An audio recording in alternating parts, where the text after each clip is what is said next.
Southeast Asia. The title, Edtech and Innovation in Southeast Asia, is very timely.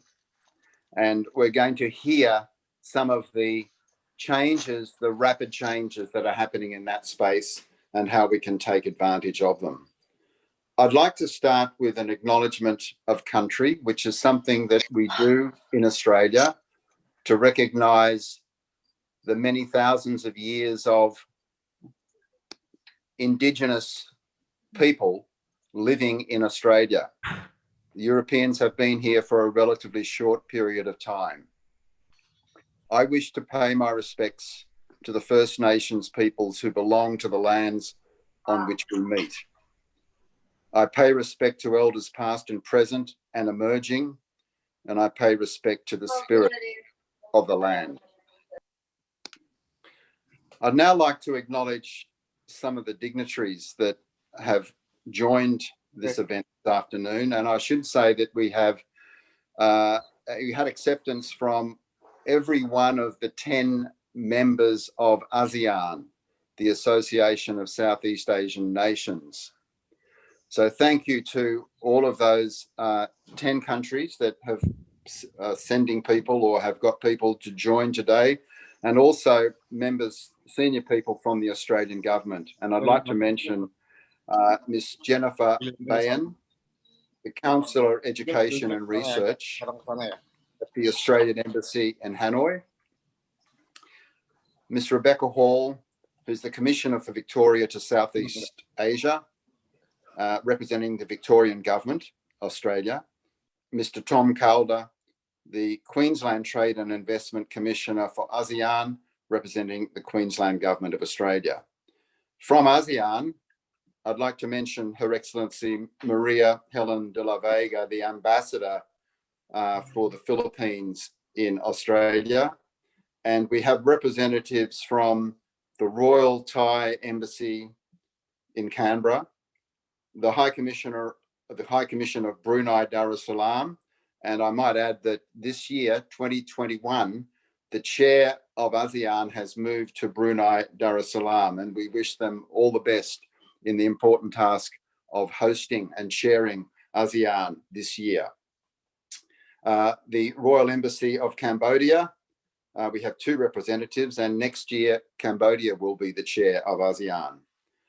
The Embassy of the Republic of Indonesia, the Embassy of the Lao People's Democratic Republic, Education Malaysia from the Consulate of Malaysia in Sydney, the Embassy of the Republic of the Union of Myanmar, the Embassy of the Republic, 2 people, and from the Embassy of the Socialist Republic of Vietnam in Canberra, the First Secretary and member of our advisory team, Ms. Chi, thank you. And from other people from Australia, we have representatives from the Australian Department of Prime Minister and Cabinet, Education Services Australia, and the Southeast Asian Ministers of Education Organisation, who are our close partners in the AAED. And finally, Mr. Phil Turtle, the National President of the Australia-Indonesia Business Council. Just a couple of words about how did we get here to hosting these webinar series. In 2018, we were able to meet face-to-face in Penang, Malaysia for the dialogue, ASEAN-Australia Education Dialogue. Also again in 2019. Since then, due to COVID, we've been using technology to stay connected, but we do look forward to being able to have that personal connection, which is so important for the relationship between Australia and ASEAN. I'd also like to acknowledge our sponsor, the Victorian Government of Australia. Thank you so much for your sponsorship of this event. It's very timely. It's been very, very well supported. We've had over 250 people who have registered for this event. It's now my great pleasure to introduce Ms. Rebecca Hall, who's going to give an opening address in her capacity as Commissioner for Victoria to Southeast Asia. Rebecca comes with a very, very deep understanding of the international education sector in Australia and of Australian education. I'd welcome Rebecca to say a few words. Thank you, Rebecca. Thank you very much, Michael, and to the ASEAN Australia Education Dialogue. I can think of no better way than to start my webinar year in this conversation, and this very important conversation today. And it was certainly a very easy decision to choose to partner with you and to gain access to this wonderful audience of partners, collaborators and innovators who I know are driving change across the region. As Michael mentioned, I am the Commissioner for Victoria to Southeast Asia, which means I work on behalf of the Victorian Government, our various agencies, but also our businesses to expand and engage across Southeast Asia. So the 10 member countries of ASEAN, and we also work in East Timor, where Edtech is an important part of engagement as well. I am coming to you today from Singapore, but as is usual custom, if I was back in Australia, and acknowledging many of you on the line from Australia, also acknowledging the traditional owners of Australia and their leaders past and present. It's a fantastic time, 2021. We knew last year that EdTech was critically important to our transition in responding to and working through a new COVID normal. And I know most of us were doing that in a way, sometimes I think we called it emergency learning in terms of our response and how we were working on that. I think 2021 gives us a chance to reflect on the learnings from last year, on what we were able to achieve through the application of technology, the strides that we were able to make across all aspects of educational delivery, and hopefully to look forward to embed those practices and to learn from each other across the region around the world. I wanted to thank, of course, everyone who's on the call today, but also acknowledge our distinguished speakers. I am here, obviously, to tell you a little bit about Victoria and Melbourne, but I'm also here to listen to Claire Field, David Linke, Jennifer Mulvaney, and Pascal Kramer, who I think we have a great lineup of speakers and perspectives. Lived perspectives of applying EdTech and the opportunities for EdTech in the region. I do just need to take a few minutes though to tell you a little bit about Victoria because unless you're there, you probably can't come and visit us there. But I did just want to focus on three key aspects and why we're so involved and interested in driving the EdTech agenda. From a personal level, as Michael mentioned, I've had the privilege to work in education for much of my career. But this role takes me out of education purely as an industry, and I think looking at education and technology as enablers across the region. And you would expect me to say, but certainly Melbourne and Victoria, we see as the home of EdTech in Australia. More than 1/3 of EdTech in Victoria. And we have a focus throughout Southeast Asia with my team to look at how we broaden those partnerships, how we attract investment into Victoria from EdTech, and also how we support our EdTech companies to engage across the region.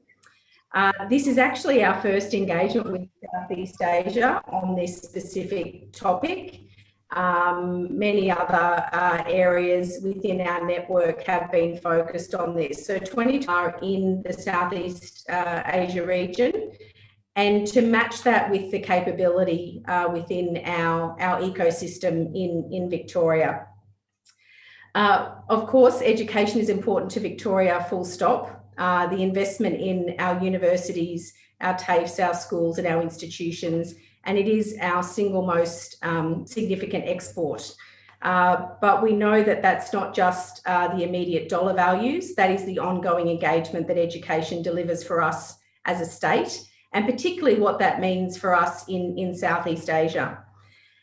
So one of the things I just wanted to close in giving a plug for the role that we could play outside of these webinars as well, and it is as a connector and enabler. So a team in 4 countries now, 4 offices here in Singapore, in Jakarta, in Indonesia, in KL, in Malaysia and Vietnam. We look forward to working with you, whether you are representing your country in those regions, whether you're a innovator, a company looking to engage, and we really hope that this is going to be the first of ongoing collaboration and engagement with each of you. So thank you very much, Michael.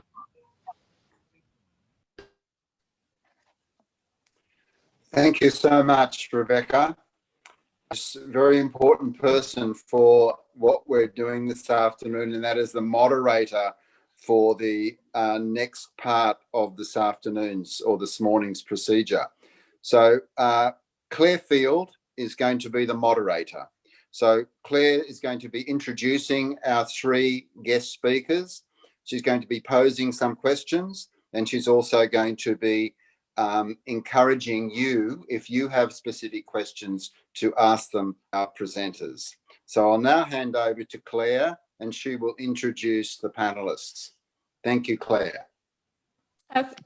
Thank you, Michael. Thank you very much for the opportunity to. Oh, I'm getting a little bit of feedback. I do hope that's not my Wi-Fi connection. We're going to plough on, and because I'm not going to do an awful lot of talking, we've got three great panelists to speak with you in this session. I would just ask if people can check. I know most of you have been very good, but if you wouldn't mind just turning your microphones, make sure that they're on mute.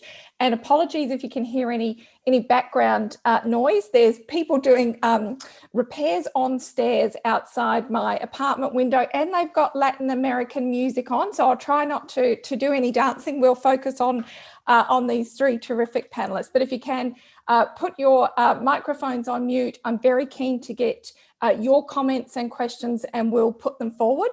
And I will ask one or two of my own. So we have three fascinating speakers to speak with you. It's a great privilege for me to be able to introduce them. And I think that, like me, you'll learn a lot from what they're doing in the EdTech and innovation space. And I'm delighted that our first panelist, David Linke, is the Managing Director of EduGrowth, which is based in Victoria and is Australia's education, EdTech and innovation hub, working not just with startups, but with EdTech companies looking to accelerate and embed themselves both in Australia and the broader global education sector. There's no one else who knows more about EdTech in Australia than David, so over to you and welcome. Thanks very much, Claire. Really appreciate it. And I too will add my thanks for everybody for tuning in and participating in today's session. I've got some slides to share with you, which really give you a snapshot in terms of some statistics. And I'll put into the chat box after my presentation a link so you can download the presentation yourself without having to feel like you need to scramble and take some notes. So I'm just going to get my screen up. Firstly, as Claire mentioned, EduGrowth is Australia's EdTech and education in innovation industry hub, and essentially we connect three players in the market: EdTech companies, education providers, and the industry participants and stakeholders who are interested in reimagining education in a digital world. Australia's companies employing 13,000 people, generating $2.2 billion worth of revenue, of which $600 million of that is export revenue. So it's an incredibly healthy and growing sector as well. The sector is split across the country, as you would expect, predominantly where the majority of our population are. So Sydney and New South Wales represents about 41% of the market. Melbourne and Victoria is about 33%, and then Queensland's 13%, and it starts going down from there. But essentially, the majority of companies are in Sydney, then Melbourne, and then Brisbane. But there is a really interesting phenomenon around the Victorian market, which is really where it's the home of the scaling and large EdTech companies are in Victoria. And I'll talk a little bit more about the Victorian market in a moment. The market's growing really quickly. You can see it's doubled in the last 5 years. The sector is focused on large parts, predominantly on the K-12 school market, but you're seeing a very healthy representation in the post-secondary market, higher education, TAFE and workforce, and there is a merging between those. I pulled out this stat last night just to show you that the Australian EdTech market is very much a B2B market. These are people who are supplying to existing education institutions. They're not necessarily about disrupting them or displacing them. That may change post-COVID. You can see the maturity of the companies here. There are about 50% of them are what we would call an early stage startup. 29% of them are late stage startups. 15% of them are established companies.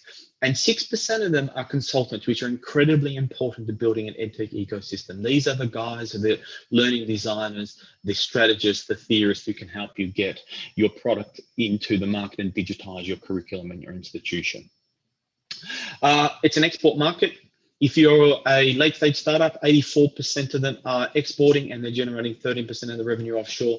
And if you're an established company, which means you're generating more than $3 million a year in revenue, you are every single one of those Australian companies are exporting, and 37% of them are exporting. Sorry, 37% of the revenue is export. And the second largest export market outside of Oceania is Southeast Asia. So the market that we're talking to today is where Australia's EdTech sector focuses. I thought I'd spend just a very brief moment talking about Victoria's place in the Australian EdTech ecosystem before handing back to Claire so we can get into some more interesting conversations. And they've done some significant sector research. They engaged with EduGrowth to do lots of that work so that they can get a true insight from a specialist entity who knows the market incredibly well. They're one of our strategic partners, and in fact, I think they were our first strategic partner. As a small not-for-profit, we need partners like that. We are embedded to many, EdTech is embedded across many government initiatives, the Victorian government initiatives. They're not just in one department. You'll see it across multiple departments, across economic development, across education itself, across investment attraction, across all of those domains, the innovation sector. And really the four capabilities of Victoria's EdTech ecosystem really is, it's the centre of Australian education thought leadership with some of the largest consultants here. We're a leading study destination, in fact, one of Australia's biggest. A centre of Australia's online program managers are all based out of Victoria. And when we start thinking about the future of work and future of employment development with the NGOs and the university sector and the TAFE sector, it's a centre for that development across the country. That's who I am. I'll put my contact details in the chat, so if you want any of those statistics, you can get them. I'll hand back to you, Claire.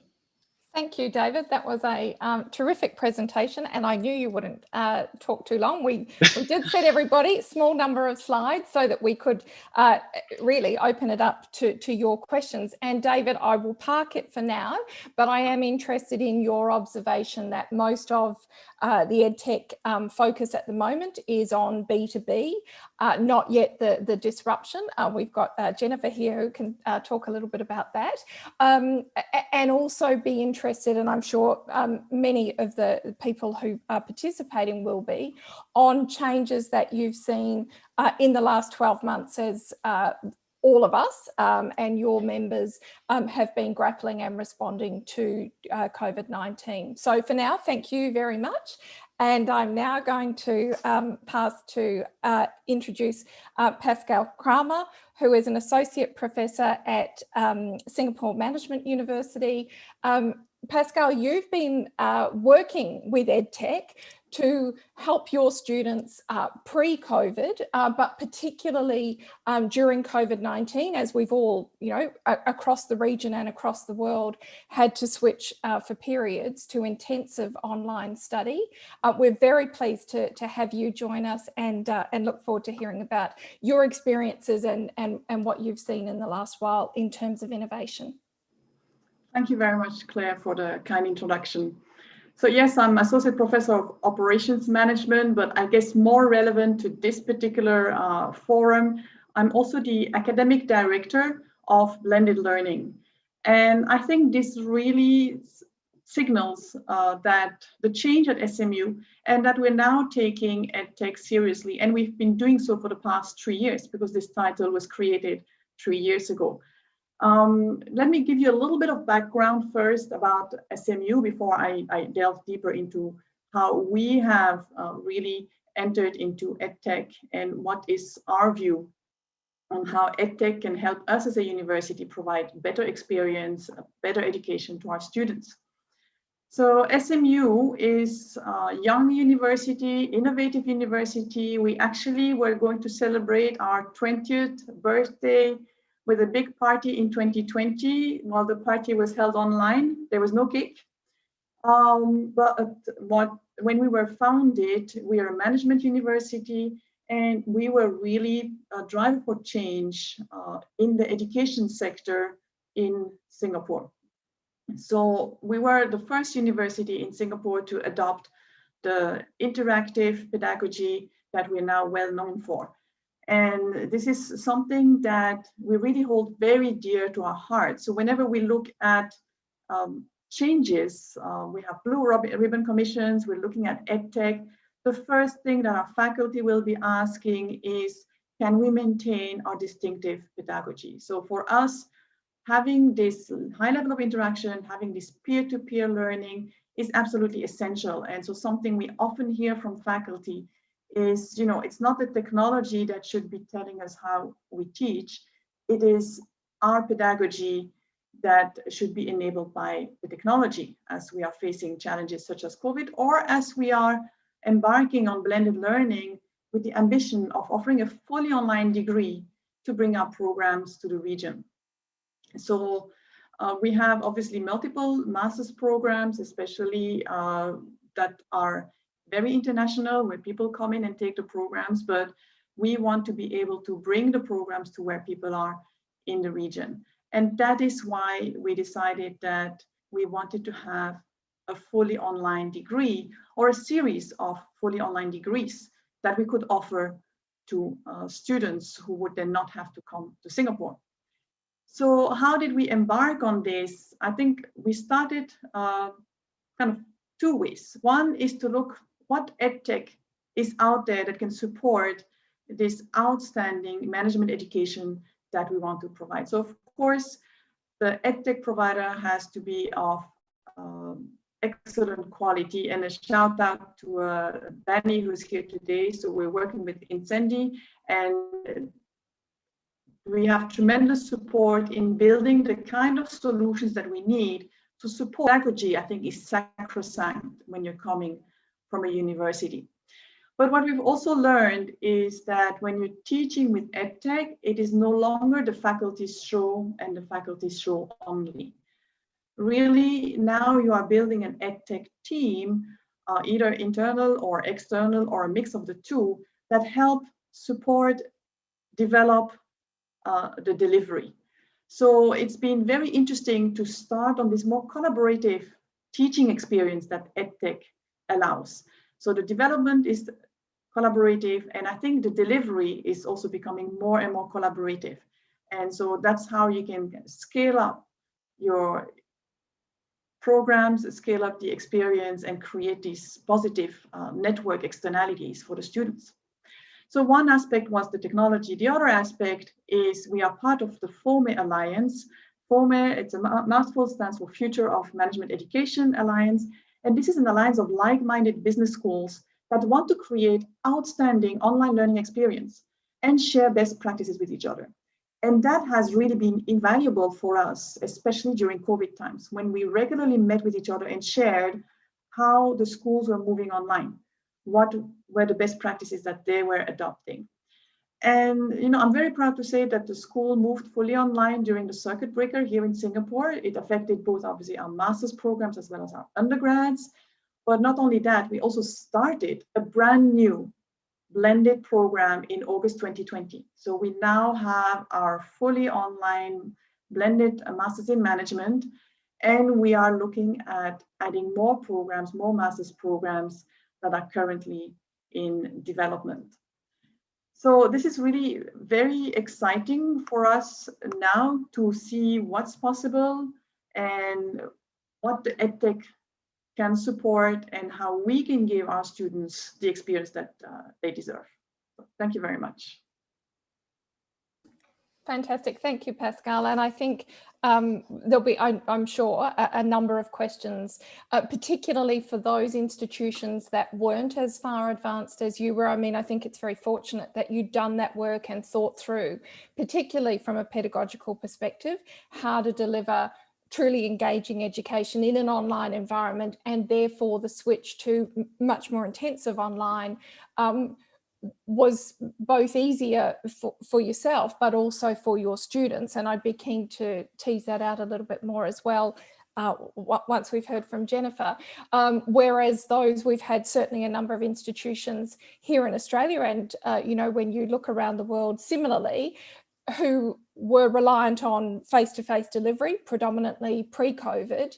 And their first switch, I think Rebecca had a more eloquent phrase, but I would say was online teaching 1.0, PowerPoint and Zoom, and now really that sense of what institutions and educators can learn from your experience about how good EdTech can actually improve learning. So I have lots of questions coming on that, and I'm sure people will as well.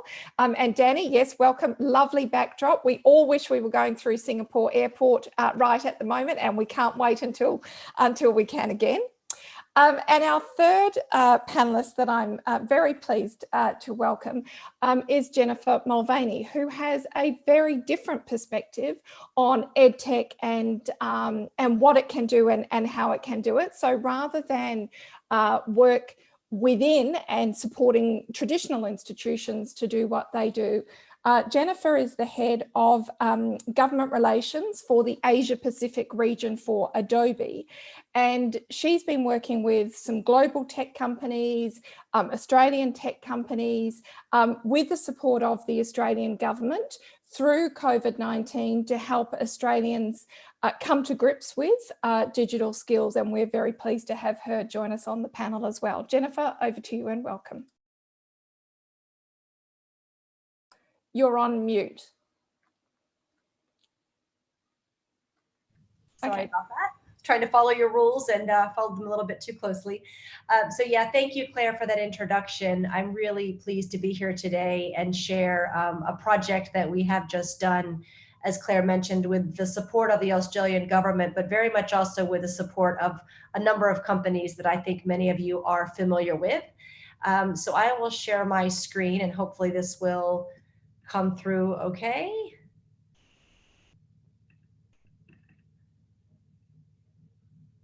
I assume everyone can see that? Yeah, that's good. Is that coming through okay? Yes.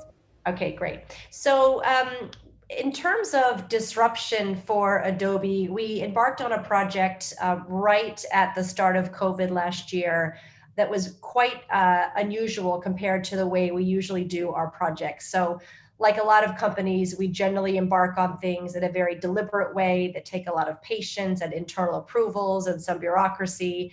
This was something that we had to do relatively quickly. And it actually was my personal imposed deadline to do something during COVID at a time that would actually have impact on people in Australia that were looking to reskill or upskill during a very difficult time over the last year. So we had a discussion, a number of technology companies with the Minister for Industry here in Australia back in early March. And she simply called on big tech to step up and do something to help people during a difficult time. And we, Adobe, given the work that we do in digital education all around the world and our passion for sharing digital skills with students and professionals everywhere, we put up our hand to volunteer and create something that would be impactful through COVID. So it wasn't easy to get all of these companies together, but the idea that we had, and it has since come to life, and I'll share that with you a little bit, is to bring as many big technology companies together that we could that already have free skills, free training, free courses on their respective websites. And a number of them have these free courses, but a lot of them aren't available, and many people don't know that those courses are available. So, you know, even somewhere in the deep bowels of Adobe.com's website, we have a number of trainings for creative professionals, and I wasn't aware of what we had, and I certainly wasn't aware that the majority of them were free. So the idea that we had is to take all of the free courses that are out there with some of these very recognizable companies and put them into one place so that the citizens of Australia could go to a portal and take any course they want for free from these various outfits. So given that we wanted to do this in a relatively quick fashion, which was a pretty tall order, but we found a small partner that was willing to build a digital marketplace. So rather than just have a list of companies and their classes on a website, we wanted to create a little bit of a better experience for students and professionals and people looking to upskill, so they could go onto a site, search for a specific course, or say, I'm not sure what course I want to take, and have sort of an interactive experience where they could take a course depending on their digital literacy. And these companies all have stepped up so far, and the list is growing. We started out with just 8 companies. We had to keep it small so we could create a proof of concept and not be too overwhelmed. But as soon as we launched this in October, my email was lighting up with companies saying, how do we send across our free offerings as well?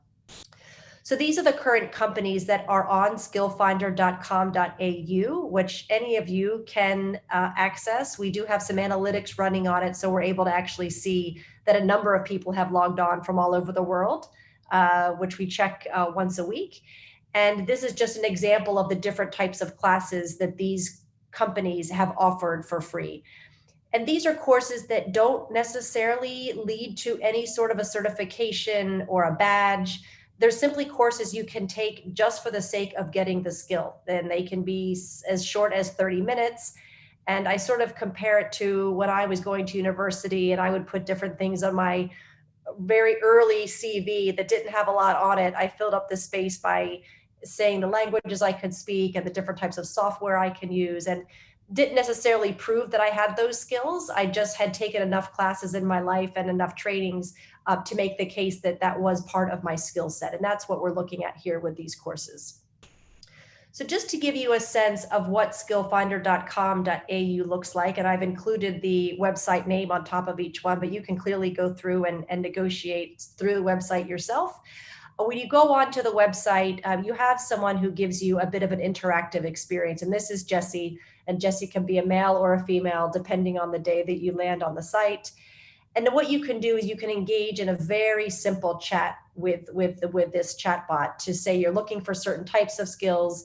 There's a number of places where you can say, I don't know what I'm looking for. I'm just looking for something to help enhance my current skill set. And then Jessie will sort of talk through the different options that are out there. So when you do search for a course on skillfinder.com.au, I'll keep saying the name just in case any of you haven't written it down. You can search by category. You can see here, you can look for all courses at once. You can go to computer basics, which is a pretty popular course right now. Or you can see a number of different courses here that then will take you to a different page that will explain, do you want to take something, a beginner, intermediate, or advanced course? So I would say probably the most challenging part of building this site was taking all the many courses that these companies provide and putting them into a very simple taxonomy. We use the SOFIA framework, which is a global sort of standard of how to explain what these courses are, because some of the actual titles that companies have on their websites, I can't even understand, even on the Adobe site, what they mean and what I would learn if I took it. So this is what's taking most of the behind the scenes effort right now, is making these courses very simple to see and to use. You also can go onto the website and search by company. We're finding that a number of people are going on and just going straight to Google, and they just want to take anything that Google has to offer, or they're going straight to Adobe because they know they want to take a series of creative courses and they know they want them to be for free. So the good thing about this website is once you're on it, you know you're going to be led to a course that's not going to require you to put in a credit card number or commit in any other way. These are courses that have already been vetted for their integrity and for their affordability, and putting them all into one place. So this just gives you a quick sense. The one thing I do want to say is once you do click onto a course, you don't take the course on the Skill Finder website. The Skill Finder website is simply a way for you to search through what you would like to take.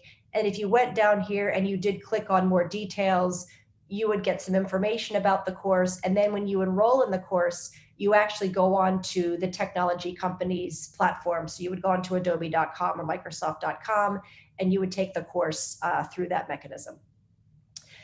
And again, you don't necessarily get a badge or any sort of certification. You could probably take the next step and go into sort of a different program within some of these companies and do a badged program or certification program. But again, for the most part, these are supposed to be sort of quick grabs to help people upskill. So I just want to explain briefly how we had to sort of work with the Australian government on how to squeeze in this solution, because there's so much out there on skills and micro credentials and authentication and accredited courses. And given that we wanted this to be quick, we didn't have time to work with the Australian government to create an accredited list of courses that would appear on a .gov website, an Australian government website, as opposed to what we had to create here as its own standing portal. So by micro skill, we mean very similar to what I was explaining before, something you can take quickly, something that's accessible, easy to understand, and something you can use straight away. So you see the picture here, it's an American Boy Scout shirt where you get badges based on different skills you learn as being a Boy Scout or a Girl Scout. If you learn how to tie a knot, you know how to tie a knot. You don't get a certification that says you know how to tie a knot. I mean, you get the badge on your shirt, but you immediately have that skill that you can use at any time. So that's sort of how we've squeezed this in to all the other different initiatives out there. And it is indeed unique, I think, because of its accessibility and its ease of taking these courses that are obviously from very recognizable companies. So it is running on Adobe software. We have a Magento, which is our digital marketplace software. We had a small company based in Melbourne, actually, Rebecca, who was during lockdown and over a weekend built the proof of concept of what this could look like. And now we've gotten a government grant just yesterday. The small company actually got a grant from the Department of Industry to actually help keep this moving based on the proof of concept they put together way back in early September. So the other thing that Adobe is doing is we are running analytics across skill finders so we can get a sense of what type of people are engaging in the platform. Because ultimately what the goal is not just to sort of register the numbers of people that are taking the courses, it's to actually see whether or not this is leading to people getting jobs or increasing their current role and really moving into a different direction, which is hard to do. And that's probably going to be a later capability. But currently we can get a lot of information. We get a weekly report that shows how the site is running. We have over 1,000 courses right now, which was way beyond what we had expected to get. Again, I think it was that launching on the 15th of October where we got a little bit of press that sort of got the attention of some of my counterparts, but they quickly sent over their courses and we scrubbed them to make sure that they met all of the criteria. Our partner list is growing as well. 2 companies that you didn't see on that first slide were Facebook and Apple, and they are working to put together their courses as well, so we can add those to the list. Unique visitors is a really important number for us. How many people are coming that have never been to the site before? And that's growing at well beyond 22,000 people. And then I have been educated on, oh, I didn't mean to get out of my slideshow. Am I there? Can you still see my slideshow? There we go. Sorry. I did not mean to click that button. When you look through our, I'm so sorry. I wanted to show you the slideshow. This 33% conversion rate, that was a number that I was not familiar with, but apparently that is something that is a really strong success marker of not only people visiting and clicking, but they're actually ending up where they intended to end up. So it's not one of those websites where you go on and you just give up part of the way through because you're not getting anywhere. These people are actually getting on a course, they're completing a course, and in many cases, they're coming back to take another course. We can also look at the most popular categories, and we can see where people are logging in from at any given period of time, which is also an interesting way to look at how we do this. So that's the end of my slides. I just wanted to also just mention that we actually are talking to a number of other governments. I've had my peers in Adobe from other countries such as Singapore and the US saying, hey, can we get that here? Can we get something that's Southeast Asia focused? And the answer is absolutely. We just need to sort of have that similar model of a conversation like we did with the Australian government, where the government came to us, we put forth what we thought made sense, went back and forth with the government a little bit about making sure we weren't duplicating anything that the government was already doing, and then getting their blessing to launch it. So just wanted to mention that this is not something that needs to stay in Australia. It's something we absolutely think can be lifted into other markets. So Claire, I hope I didn't exceed my time. Oh, you might have just, but I'm feeling very generous today. No, it was very, very interesting, Jennifer. And I suspect that after this presentation, you're probably going to get a number of people getting in contact to have those. Get those numbers up, that 22,000. Well, I think both. I think you'll have more users on the site and, well, because I'm thinking, oh, there's a course there I could do. But I suspect also other countries who'll be interested in looking at potentially partnering with you and the other tech partners. And I'm going to encourage people now to start to type your questions into the chat box if you have them. Of course, I've always got lots of questions, so I'm going to start off, and I'm going to start really with where you finished us, Jennifer, which was on data to track use, and you've talked about conversion rates or satisfaction or success rates. And I'm going to start because I think, you know, there is a noticeable difference between engaging students in a short course, and don't get me wrong, short courses are very important, and I will just segue and say much more important than the Girl Guide badge I got for polishing silverware many years ago. So micro skills and short courses in very useful digital skills. But Pascal, I wonder if you could talk us through student engagement in, I mean, we're talking degree courses of many years, and we hear and read a lot at the moment about COVID-19. It's very isolating for people to be online studying at home. They don't feel that they're getting that educational university experience that they were hoping for. Can you talk us a bit about how your university has responded and what you found with your use of EdTech to help make the engagement stimulating for students? Thank you very much, Claire, for the question. It's a mix of things, really, right? So obviously, when Jennifer talked about analytics, that's the basics. We have our analytics as well to see how the students engage with the content. So we can see not on a broad course, but on an individual content-based, have they engaged. So we can track them and we can follow up with them with a personal email. Hey, you're behind. What's happening? Can we help? So that's, you know, during the course. But I think more broadly, as you mentioned, yes, it's very important for students to feel that they're part of a cohort, that they're not taking, unlike micro skills where you're taking an hour off or 2 hours off to do this and by yourself. When you go to university, you go not just for your own education, you go to be part of a cohort, to be part of a peer group. So we have, that's why we have blended learning. So we have face-to-face sessions over Zoom or physically, depending on of course, what's feasible at any given point in time right now.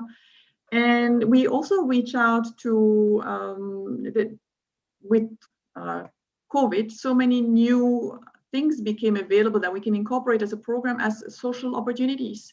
So we've done murder mystery online. It was very stressful, apparently. They were all scared.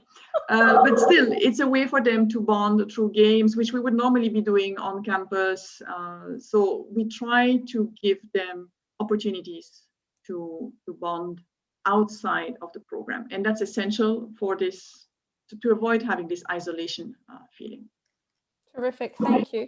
And David, I know some of the EdTech companies that you work with are particularly focused on student support and student engagement. Would you like to talk us through a little bit about that? Yeah, there's absolutely no doubt about that, Claire. I think the reality, and I think that, I think it was Jennifer was talking about essentially immediate response and then sort of a longer term strategy, and the fact that her institution has been spending a lot of time doing that. There's no doubt that I think Australia saw during the pandemic component places where universities or institutions, TAFEs as well, and schools, almost had an emergency response. And they got up and line and are running, and now they're in the process of reimagining that. And I think that reimagining is where you start to bring in new tools, you start to bring in new items.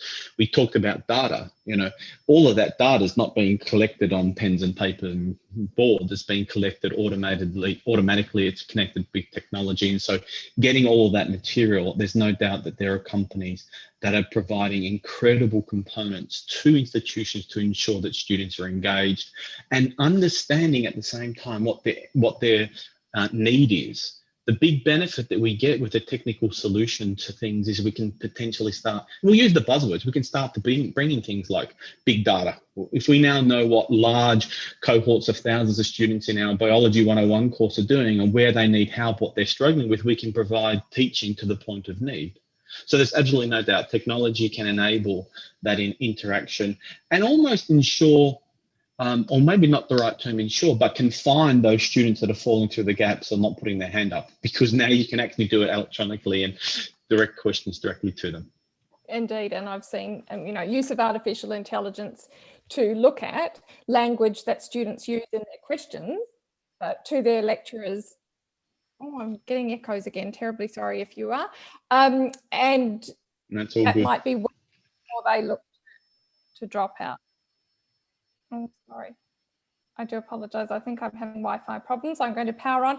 Pascal, we've got a question for you. Does SMU have established blended learning programs in collaboration with universities outside of Singapore?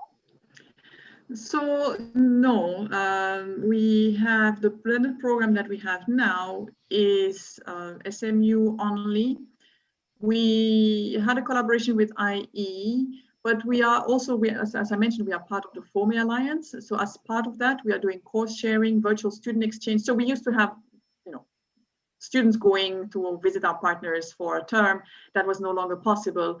But what we've now been able to do, thanks to the schools being part of a like-minded platform and also using the same platform, which also makes it easier, is very quickly set up virtual student exchanges where students can take a class from one of our partners. But these are not joint degrees, these are just exchanges.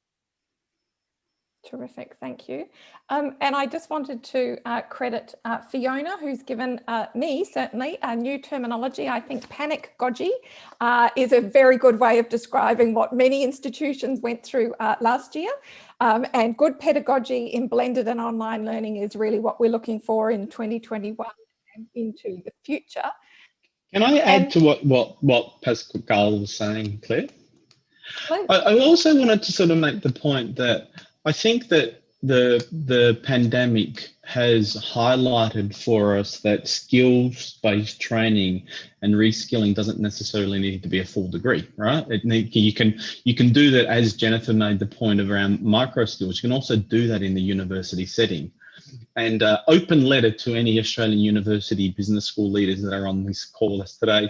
Why can't I go and do a 6-week course on corporate strategy from these universities? If I go and do a search for that, I can find UK and US universities, but I can't find Australian universities. Come on, allow me to buy a micro. I want to buy something for you. Allow me to buy a micro credential for me. Don't force me to do a 2-year Masters of Business Administration. Back to you, Claire. We will leave David to his further studies. It's a very good point. And I think it's one that governments across the region, some more advanced than others, are grappling with, and some institutions are clearly, again, more progressive and more responsive, and funding does play a part. So I suspect innovation may come later for more established institutions, certainly in some countries. So I'll pause there. I did want to pick up a question here from Kingston, who asks, and I'd be open to any of the panelists, I think, on this one, what pedagogical support do you think teachers need to help bring EdTech into the curriculum this year? So Jennifer, you're not an educator, but you work in one of the, the world's biggest tech companies. And interestingly, Kingston also asks, does it start with the institution or does it start with government? Now, that's a huge question. We could probably spend the rest of the session on that. I'll open it up to any of you who might want to respond to that question. I'll jump in. Yeah, I'll jump in. I think that it's really important to note that there's a difference between real online learning and virtual face-to-face. And I think it's incredibly important that we pause for a moment to take a reflection about that. I'm sure Pascal can talk much more deeply than I can, but real online learning actually takes a pedagogical transformation. It's a rethinking of what you're doing. It's beginning with what are you teaching, how you're delivering it, how you're assessing it, how you're engaging it. And I think that's the piece that needs to be done. And I'm pretty certain that one of the limiting factors of that in the Australian economy is learning designers, right? Learning designers are incredibly important to stop and think about what you want to deliver. But that's my contribution. Pascal? So, I think I really want to echo what David said, and I mentioned that early on. Teaching online is a more collaborative affair. As faculty, we are used to designing our own courses, kind of, as I said, we run the show. And when it moves online, we can no longer run the show, maybe because we don't know the technology, but maybe because we also don't know how to engage with students in an online, so not in a Zoom, but in an online manner. So that's definitely support needs to be there. And then what a colleague said also really echoed to me. He said, how do we teach? Well, we think about how we were taught. And then we had good teachers, we had bad teachers. We tried to do what the good teachers did, and we tried to not do what the bad teachers did. But none of our teachers taught online. None. I mean, because we're old. As faculty, we're old. So then we're there and we don't have a template. So yes, we need that support, definitely. And institution versus government, I think it has to come from the institution personally, but that's, as you said, that's a different discussion. So. And Jennifer, from your perspective? I think I'll pick up where Pascal left off. I think the conversation about the role of government is a tricky one. I think to the extent government can lead, I think that definitely can be an accelerator. But the question is how quickly you want to move, because governments just don't move that quickly. At Adobe, we have taken a number of initiatives around the world to help or try to influence curriculum in various countries and US states to take into account more creative learning and digital learning. And it's difficult. It's difficult. So we definitely look more to the institution initiating that uptake and then hopefully get the government support along the way. Terrific, thank you. David, I've got a specific question here for you. You have, while you are based in Victoria and very well supported by the Victorian government, I think just for the questioner, you have an Australia-wide role and view.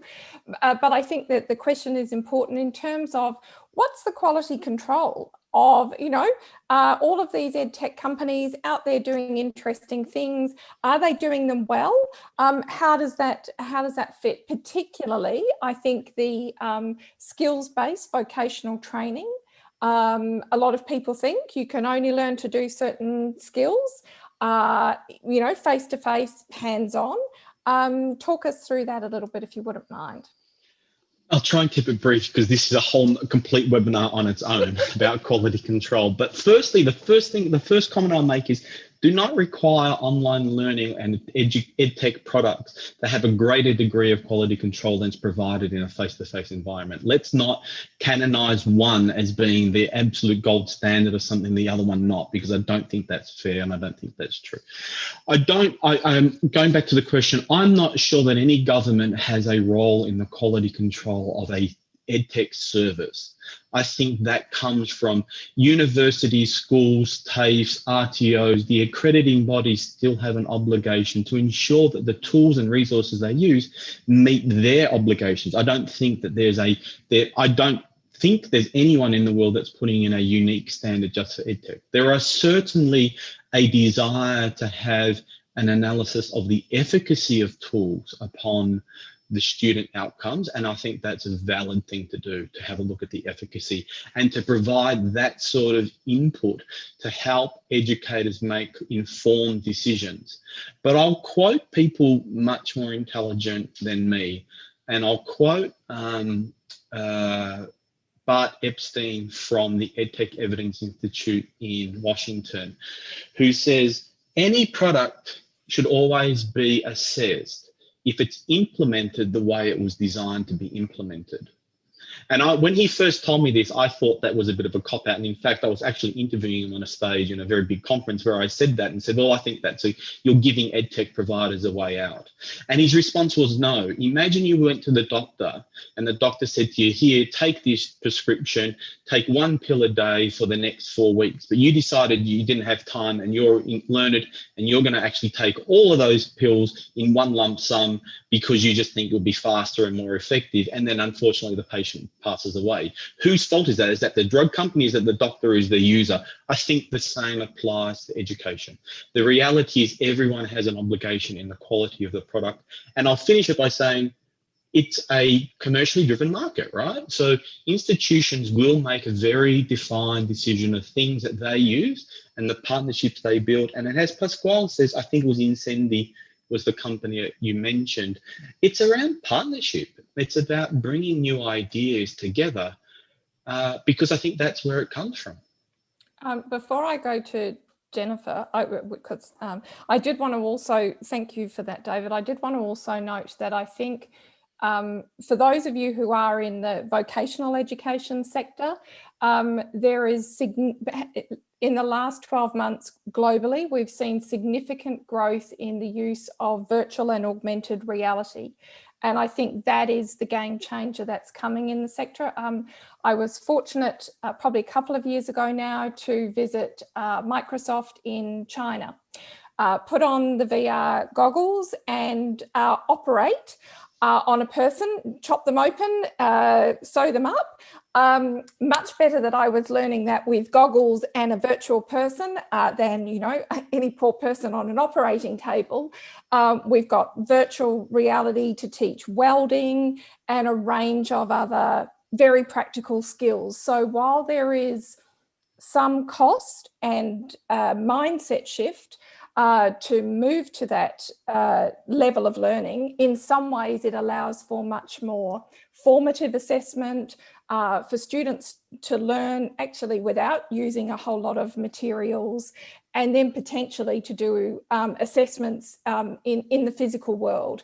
So I think there's some blended opportunities as well in the vocational sector where we can still use the traditional regulatory arrangements that we have. And now, Jennifer, you've got the exciting opportunity that actually the tech companies that both Adobe and those that you're partnering with that skillfinder.com.au website, you are the pinnacle of industry certification. If people want to know about online search or social marketing or a range of those other skills, why wouldn't they want to learn with you? Yes, there isn't a formal badge, but there is that credibility and currency that sits with those industry players. Did you want to comment a bit on that? I think it really depends on, and it's funny, a lot of my friends my age now have this conversations. We have kids that are in early high school, and, you know, things are changing in terms of whether or not people are going to require their kids to go to college. I mean, I'm still in the set that as long as employers are accepting degrees and are going to require degrees, at least to give people a pretty big advantage to getting a job, I'm going to require my kids to go to college as much as I can. But I think that that's changing. I think, you know, it's not going to be long before a college degree isn't necessarily a requirement to get a job, and more employers will accept things like micro skills and micro credentials. So I'm really curious to see, I have a personal interest, even taking my Adobe hat off, as to how this all unfolds. One of the use cases that we thought about when we put some of these courses out there is, you know, one thing that people might do if they know that they want to work for a certain employer, whether it's Google or it's a big bank or a Qantas or a certain airline, if you know that they use a certain digital marketing tool and you know you want to go into digital marketing, this would be a good place to go and just get those skills as opposed to taking a generic one. So if Qantas or Commonwealth Bank or some of the other big banks use Adobe digital marketing, this is a good place to go, because you can then say, I've taken an Adobe digital marketing course, which maybe have a different sort of feel than a sort of a generic university digital marketing course. So that's sort of the way we're looking at it. Thank you. And I wanted to recognize, and I do hope I don't mispronounce this person's name, but Sunagaru from Edtech in Japan. Thank you for for sharing that in Japan there's work underway on benchmarking and certifications with an Edtech focus aligned to Japanese Society 5.0 and the Sustainable Development Goals. So I think that's certainly very interesting to me and something I'll be keen to find out a bit more about, and I'm sure others in Australia and across the region would be keen to watch and see how that plays out. Now, we've had a couple of questions about faculty and teachers and engaging them in that mindset shift from their traditional, more face-to-face delivery into more blended and online learning. Not the online panic with PowerPoints and Zoom, but real pedagogically sound online learning. And Pascal, I'm going to start with you about, if you wouldn't mind, teacher motivation and how to make that shift. Okay, thank you. Like every new product, right? You have the early adopters who are very keen, who see this as an opportunity, or who are curious, who like to explore, and they will jump on it, right? And then you will have everybody else who's kind of holding back and waiting and seeing, is this here to stay? Because it's a lot of work. So if the technology is moving again in 2 years' time, if after COVID's gone, everybody wants to go back to the campus, well, then what, right? Is this really worth it? So you have the bulk of faculty who reserve judgment for a while. And these are the ones that you need to win over, really. So it's important that your early adopters are happy and satisfied, because lecturers will talk with each other, faculty will talk with each other, and whether that's in the corridors, whether that's in conferences, even over Zoom, people will share. So how do we get the faculty to be happy? Obviously giving them support is important. So that's the Edtech team, building a good Edtech team that can support them in switching the pedagogy, even for the early adopters, because they may not know about what's the best practice in online pedagogy. And after that, it's also making the faculty understand that the efforts that they're investing are long-term efforts. So that what they're doing now, which is, I mean, let's not sugarcoat it. It is a lot of work. I've developed a course. It is a lot of work. But so that what they're developing has multiple use cases, and that they're going to be able to keep on working on it, using it, and reusing it, maybe across different programs, or by chopping it up into smaller pieces. So make it, actually, the more micro you can make it, SMU is not at the micro level yet though, but the more micro you can make it, the nicer it is for the faculty.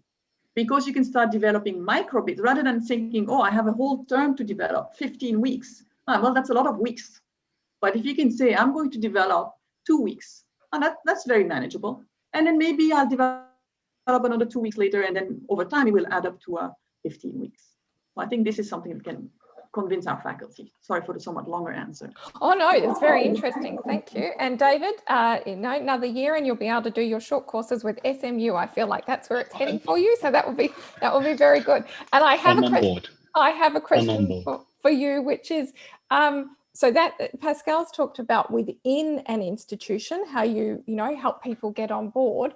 I'm interested from, if I'm an EdTech provider wanting to engage an institution in moving, what are the kinds of messages that your members, what's their pitch? How do they focus? How do you engage a traditional institution?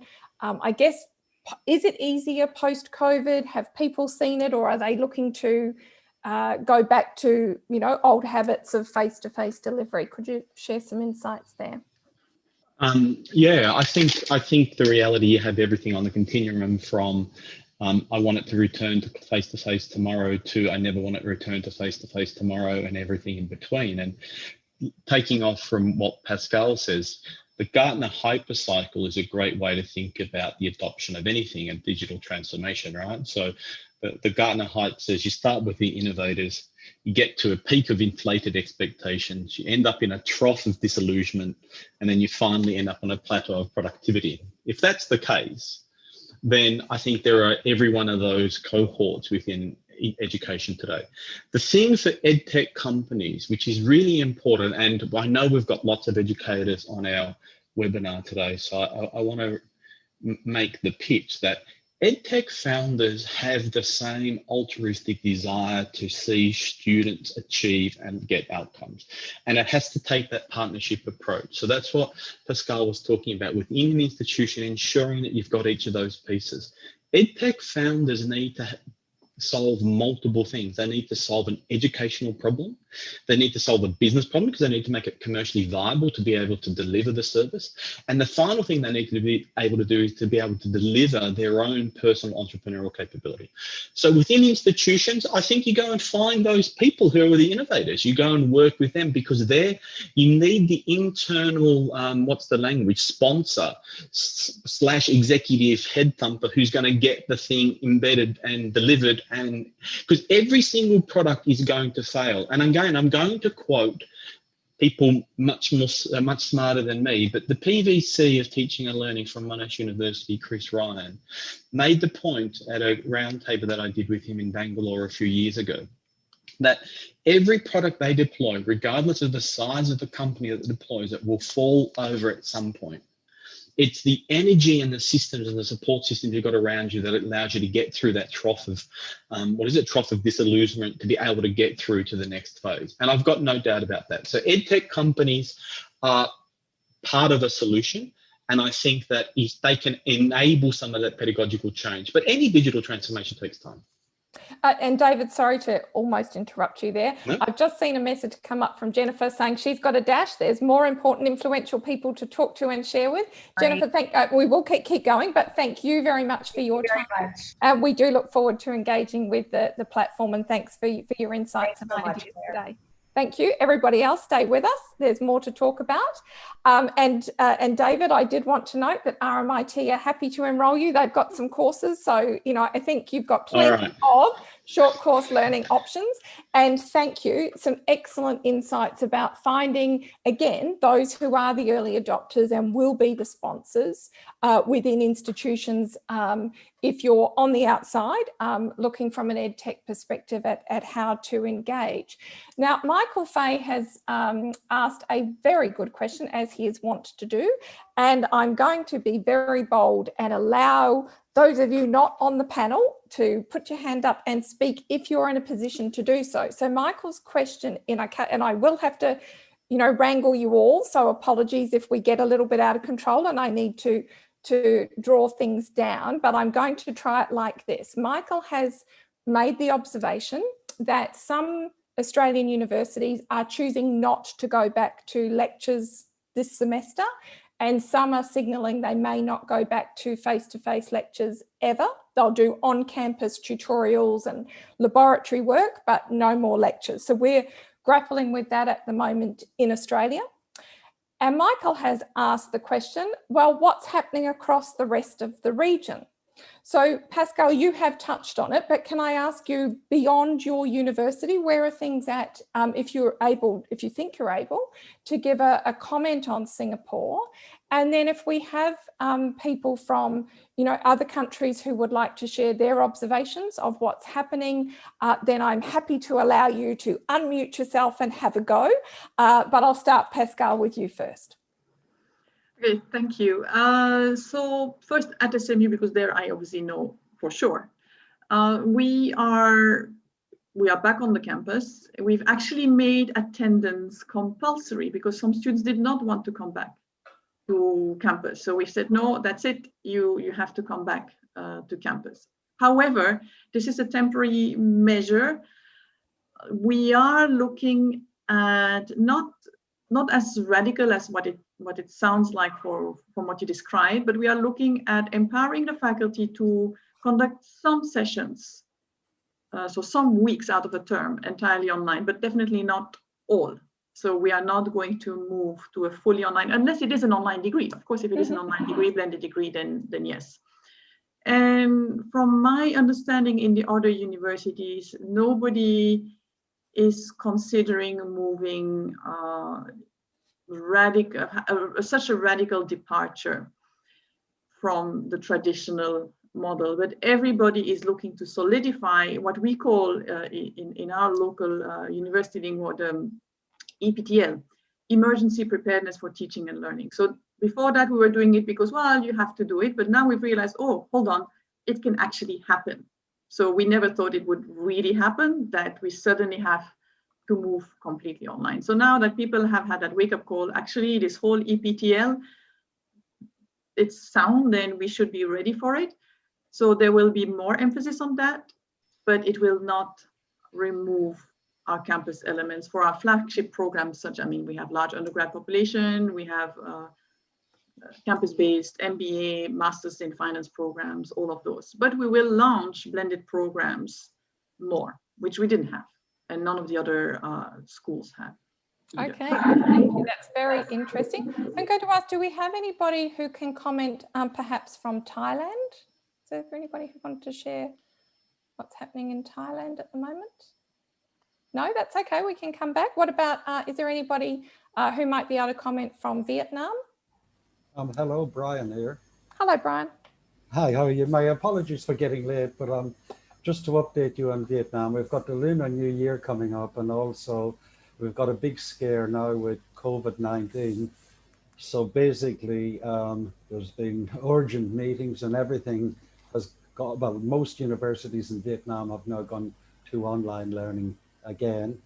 Hopefully that will end after the Lunar New Year, which is about the 20th of February. I'm not sure if you're aware of the history of Vietnam or what happened here, but we locked down for about a month, about a year ago, so it seems to be an annual event.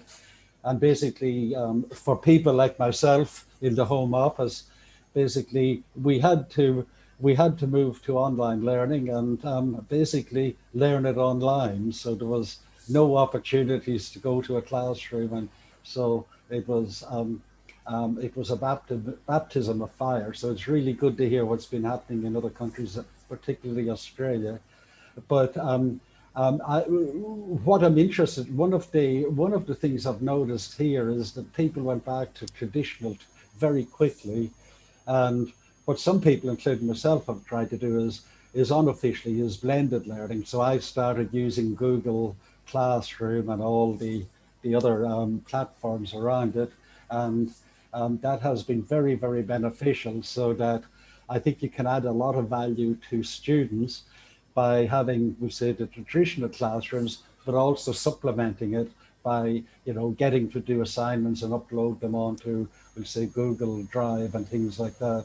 I'm going to have to ask you to pause there. I'm terribly sorry, Brian, because we would love to hear more, but we've got a lot of other ASEAN countries to go through. But thank you very much for sharing. That was very insightful, and good luck. Let's hope that the lockdown works and everybody stays safe. We do have, I think, if they're still with us, a representative from Brunei Darussalam. Is there somebody who wanted to share with us how your institutions are managing and looking to the future? Are you being as radical as us Australians are considering? We might have someone answering, but they might be on mute. No? That's okay. I realise I've put people on the spot and you weren't prepared. Oh, yes, we do have somebody. Please, Omar, welcome. Yeah. I'm a former school principal. I think I like the pedagogy that been mentioned just now. We actually are focusing on upskilling, reskilling, which is, I think, can benefit both teachers and the learners. So I think that's the thing that I can share right now. Thank you very much. That's very interesting. We appreciate that.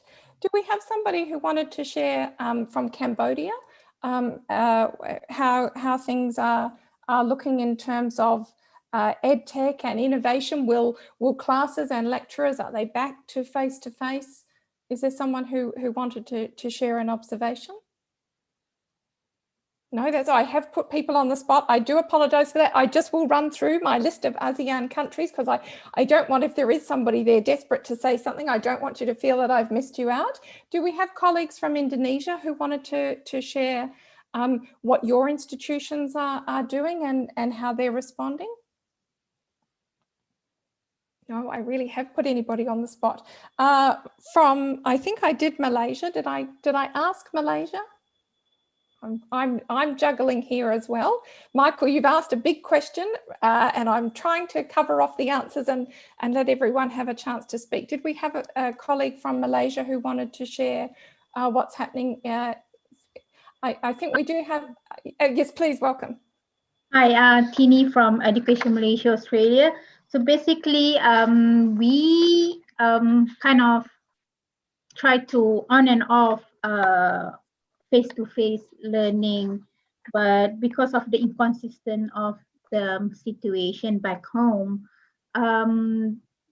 we allowed some students to be in campus, but the teaching and learning is still online at the moment, but they are allowed to be in campus for those who needs the facilities, especially the internet connection and all that. Yeah. Okay, so you've got a mix, a bit like we have in Australia at the moment. Thank you very much for sharing that. I really appreciate it. And it's very, very interesting for us to hear. Do we have colleagues from Myanmar who wanted to talk about where your institutions are with online learning? And it's totally fine if we don't, that's okay. What about the Philippines or Laos? No, I think that's okay. Well, we do. Yes, please. Please go ahead. Oh, yes, please, madam. Thank you, Claire, and what your presenters had just mentioned earlier are really very useful. I just wanted to highlight 3 important points. Okay. One is that in the case of the Philippines, we are really looking forward to a more robust education cooperation with Australia. And most of our students who are studying in Australia, while there are both the Australian and Colombo Award candidates, there is also the TAFE sector, which was actually most affected by the COVID-19. Now, hearing what Michael Fay just mentioned about that there is this thinking now in Australia, for instance, for some universities looking at new formats in future education, I think that's a very important element that needs to be considered as well. Right now, what we're doing for the Philippines and Australia is actually reaching out. As an embassy, we have been reaching out to different universities to sign a specific memorandum of understanding on specific courses. Like this year, just a few months ago in 2020, we signed agreements with the Australian Technology Network, with the University of Adelaide, and now we're even looking to a university in Tasmania. And so I think that these insights being shared by your presenters are very useful for us in terms of looking at the role of education of Edtech, for instance, in future collaboration, because I think this will have a very strong impact on the direction and nature of the partnership that we're looking at between Philippines and Australia. And in the case of ASEAN, my last point, we have more than 150,000 students in Australia. And there are 3 categories now that even as ASEAN Canberra Committee, the heads of mission in ASEAN, we're looking at ways of how to assist these 3 categories of students. One, those who have been mentioned earlier by other speakers of wanting to return to Australia. The second one are those stranded in Australia. And the third one are those, belonging to the category that which does not fall into item A or item 2, but nonetheless are having some challenges while in Australia. Thank you, Claire. Oh, and Madam Ambassador, thank you very much, because after all, we're all interested in the students. They are at the heart of what we do, whether it's online and blended learning or face-to-face delivery. And it's been a challenging year for students studying overseas and those in Australia, and you've really crystallised that, and it's been terrific to also hear more about how Australia and Philippine institutions are collaborating. So thank you very much for sharing that with us. It's been terrific. Thank you. Just before I do a wrap up, I wanted to note that Rebecca Hall had to leave us, but we have seen a lovely lady in a pink top with a beautiful garden behind us, who is Joanne Hashim, who is the Victorian Government's Regional Director for Education in Southeast Asia. So on behalf of Rebecca, I'll introduce you to Joanne, who's doing good things in and across the region. So thank you, Joanne, and lovely top. Now, I only got 2 minutes before I hand over to Michael, so I just have to quickly, Macquarie University and the University of South Australia are talking through good courses at Macquarie University if you're looking for short courses. University of South Australia is talking through how that they have already made this move, no more on-campus lectures, and a lot of other ways in which student and academic interactions can take place face-to-face. So thank you for sharing that. Gordon Scott sharing with us links to what's happening in Malaysia. Oh, a question for Brian, and I'm so sorry, Brian, I cut you off and we had a question here for you. You have to be very quick in answering if you're still on the line. Yeah. What is the status? Are you in a position to speak about the status of the Vietnamese government's regulations regarding online exams? Is that still something that the Ministry of Education is still working towards? And obviously right across the region and the world, we've seen a variety of governments shift their strategy and recognition and acceptance of online learning. Brian, did you have a comment about Vietnam that you might be able to make? No, just a quick comment. It'd still be in its very early stages, and obviously there's lots of issues with examinations in the traditional method. So I think it may be a bit of time before online is fully accepted. Understood, thank you. And I think we do need to accept that there again is a really powerful difference between really sound, pedagogically engaging online education, which delivers really strong student outcomes, and Zoom calls and PowerPoint.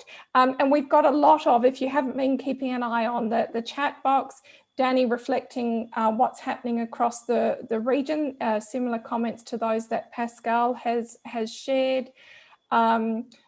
We do have someone from Wan from Thailand sharing that they're back to face-to-face study from February 1 this year, but there is still some online delivery. So it's a mix of both happening there in Thailand. And thank you. Oh, we do have somebody here from the University of Malaya. Yvonne, you've got 1.5 minutes, and then I'm going to have to hand over to Michael. So if you wanted to join us, please go ahead. Welcome. Thank you so much, Claire. Actually, I just typed my comments. Oh, you did? Oh, but please, it's lovely to see your face. So you're very quick on thank you so much. So very quickly, University of Malaya is also exploring, blended learning. We have hybrid shared online courses. So we are talking to the teachers or the lecturers, academic, coordinators to have more courses and open up their lecture halls, their classes, so that we have a diverse conversation. It will be great to have among ASEAN countries and also the regions as well. So and micro-credentialing as well. So very great platform of discussion today, and we are happy to explore any possible collaborations with partners. Thank you so much. And thank you very much as well, Yvonne. Really appreciate your insights, and you've done a perfect job. We've come to the end of what's been a fascinating discussion. It's certainly been my privilege to hear from all of you, and particularly to thank Pascal and David for their time and insights. Thank you both very much, and Michael, very happily hand back over to you. Thank you very much, Claire, and thank you to all the speakers and the questions. We're going to just use the next 3 minutes to play 2 short videos from Melbourne, from Victoria, So Thompson, my colleague, is going to show these two videos. Then we're going to just do a couple of final things, which I'd like you to stay on the call for, please, after the videos.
Thank you very much to our sponsor from the Victorian Government Australia, and in particular, Joanne Hashim and Belinda Rimbo from the Victorian Government Trade and Investment Office, responsible for Southeast Asia. Thank you very much for making this possible today. I'd also like to thank Claire for an excellent job as moderator. Thank you, Claire. Our panelists, David Linkay, Managing Director of EduGrowth, Pascal Kramer from Singapore Management University, and Jennifer Mulvaney from Adobe. Thank you so much for your insight, your willingness to share your experience, and thank you very much to the audience for being engaged, for staying with us, for asking the questions. Sorry we didn't get to all of them, including the one about the digital divide. Bit of reality there. We'll come to that at another time. We always come back to that issue. It's not always people with access to the internet. That's those who don't have that access. So I'd now like to turn over to my colleague Thompson, and Thompson is going to prepare us for a photographic session and then a few greetings before we say goodbye. Thanks, Michael. I just wanted to invite all of you who haven't got your camera turned on, and if you are comfortable to do so, to turn on your camera, because the photos with your faces will always look better. So if I can invite all of you who are comfortable to do so, turn on your camera, and I'm just going to count to 3, and then I'm going to take a photo. Okay, so at the count of 3, 2, 1, smile. I'm going to do a couple more because there are a couple of pages here. So thank you for showing up your faces. 3, 2, 1. Okay. Okay, one more. 3, 2, 1. All right, this last one. At the count of 3, 2, 1, smile. Okay, thank you very much. Back to you, Michael. Finally, we'd like to just give season's greetings to our friends in Southeast Asia who are getting ready for the Lunar New Year very soon. and in Vietnam, Tet, later in February. Please stay safe, practice social distancing. Join us for the other webinars that we'll be having on a monthly basis. Next month, we're looking at the school sector, Australia and Southeast Asia, and we'd like to welcome you to join us for that. We're hoping that we'll have a session, a specific country session on Cambodia a little bit later in the year, and also working with Brunei, who we heard at the beginning of this afternoon, Brunei Darussalam, the chair of ASEAN for 2021, and we'll be hosting many meetings, either virtually or possibly face-to-face later in the year in Brunei. So thank you. Goodbye, everybody. Appreciate your presence.